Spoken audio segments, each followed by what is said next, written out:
Good morning ಎಲ್ರಿಗೂ. ಬೆಂಗಳೂರಿಂದ ಮತ್ತೆ ಮೈಸೂರು ಕಡೆ ಹೊರಟ್ವಿ.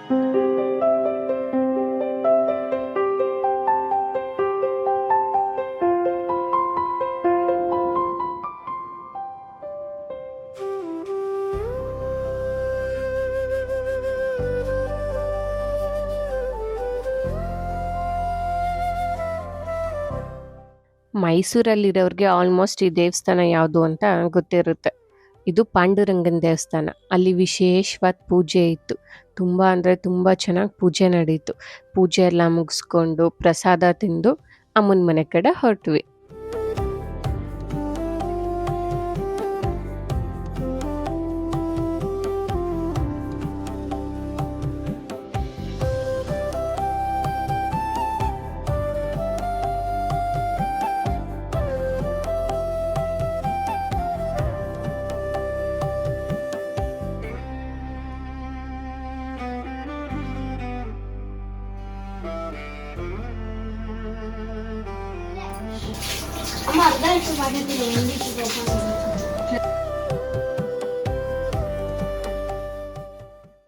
ಇದು ಒಂದು ಪ್ಯಾಕೆಟ್ಟು ನಾನು ಬೆಂಗಳೂರಲ್ಲಿ ಮಂಗಳೂರು ಸ್ಟೋರಲ್ಲಿ ತಂದಿದ್ದೆ.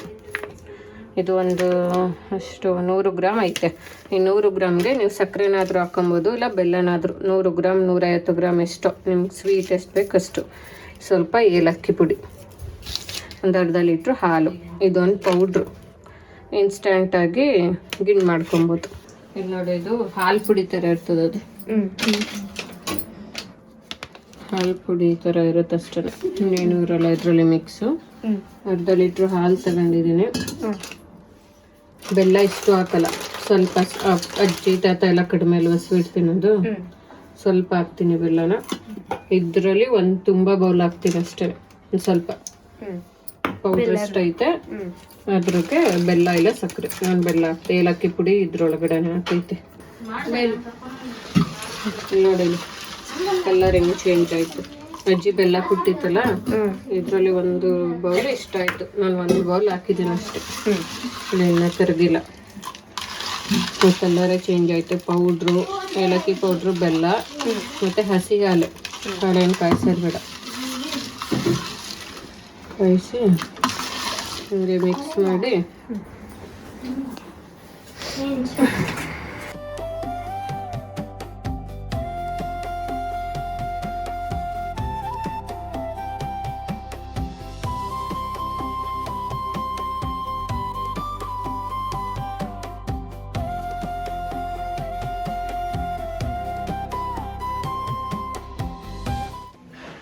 ಪಾಪು, ಇವತ್ತು ಎಷ್ಟು ವೆರೈಟಿ ತಿನ್ನಿ ನೋಡು. ನೀನೇನು ಹಾಕ್ಸ್ಕೊಂಡಿಲ್ಲ, ಬರೀ ಉಪ್ಪಿಟ್ಟು ತಿಂತಿದ್ಯಾ?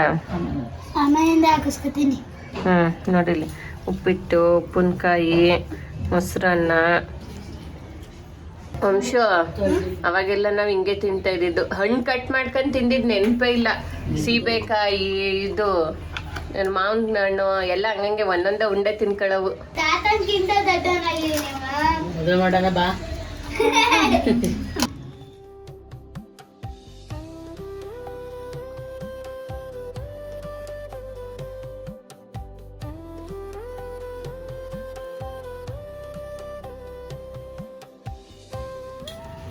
Sweet ready. ಇಲ್ಲಿ ನೋಡಿ, ಚೆಲ್ಲ ಏನೂ ಇಲ್ಲ. ಎಷ್ಟು ಗಟ್ಟಿಗೆ ಕೇಕ್ ತರ, ಏನೋ ಐಸ್ ಕ್ರೀಮ್ ತರ ಆಗ್ಬಿಟ್ಟೈತೆ. ಐಸ್ ಕ್ರೀಮ್ ಅಲ್ಲ, ಕೇಕು. ಬ್ಲಾಕ್ ಕೇಕ್ ಬರ್ತದಲ್ಲ, ಬ್ಲಾಕ್. ಇದು 30 ನಿಮಿಷ ಆದ್ಮೇಲೆ ರೆಡಿ ಆಗಿರುತ್ತೆ. ಆದ್ರೆ ಇದು ತಣ್ಣಗಾದ್ಮೇಲೆ ಫ್ರಿಡ್ಜಲ್ಲಿ ಒಂದು 4-5 ಅವರ್ ಇಟ್ಟು ಆಮೇಲೆ ತೆಗೆದ್ರೆ ನೋಡಿ ಈ ತರ ಆಗಿರುತ್ತೆ.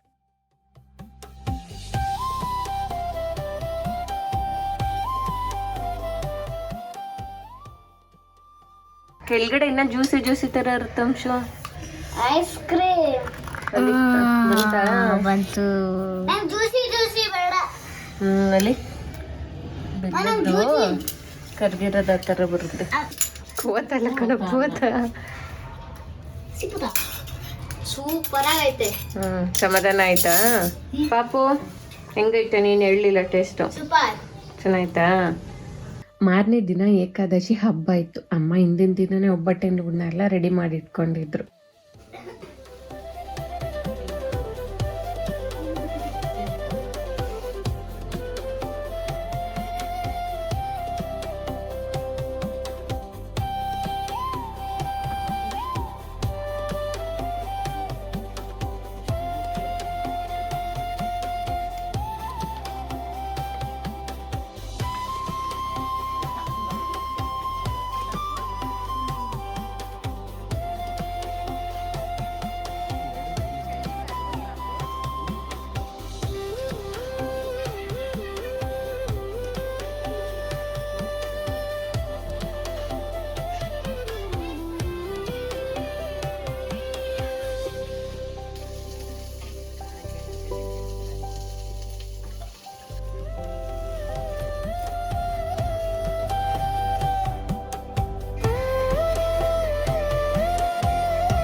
ಒಬ್ಬೊಬ್ಬರು ಒಂದೊಂದು ಕೆಲಸ ಮಾಡಿಕೊಂಡು ಅಡುಗೆ ಕೆಲಸ ಪೂಜೆ ಕೆಲಸ ಎಲ್ಲನೂ ಬೇಗ ಮುಗಿಸ್ಕೊಂಡ್ವು. ಎಲ್ರೂ ಒಟ್ಟಿಗೆ ಸೇರಿ ಪೂಜೆ ಮಾಡಿ ಒಟ್ಟಿಗೆ ಕೂತು ಹಬ್ಬದ ಊಟನೂ ಮಾಡಿದ್ವಿ. ತುಂಬಾ ಖುಷಿಯಾಯಿತು.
ಹಬ್ಬ ಎಲ್ಲ ಮುಗಿಸ್ಕೊಂಡು ಬೆಂಗಳೂರು ಕಡೆ ಹೊರಟ್ವಿ. ಅಮ್ಮ ನೀನು ರೆಸ್ಟ್ ಮಾಡು ಹೋಗಿ ಅಂತ ಹೇಳ್ಬಿಟ್ಟು ಪ್ರತಿಯೊಂದನ್ನು ಕೊಟ್ಟು ಕಳಿಸಿದ್ದಾರೆ ನೋಡಿ. ಈ ವ್ಲಾಗ್ ಇಷ್ಟ ಆದರೆ ಪ್ಲೀಸ್ ಸಬ್ಸ್ಕ್ರೈಬ್ ಮಾಡ್ಕೊಳ್ಳಿ ಮತ್ತು ಹೀಗೆ ಸಪೋರ್ಟ್ ಮಾಡಿ. Thank you. 1000 ಜನ ಜೊತೆಲಿದ್ದು ಸ್ನೇಹ ಅನ್ನೋ ಪದಕ್ಕೆ ಮುಳ್ಳಾಗಿರೋದಕ್ಕಿಂತ ನಮ್ಮ ಕಷ್ಟ ಸುಖ ನೋವಲ್ಲಿ ಸದಾ ಜೊತೆಗಿರೋ ಒಂದು ಜೀವ ನಿಜವಾದ ಸ್ನೇಹಕ್ಕೆ ಅರ್ಥ ಕೊಡುತ್ತೆ.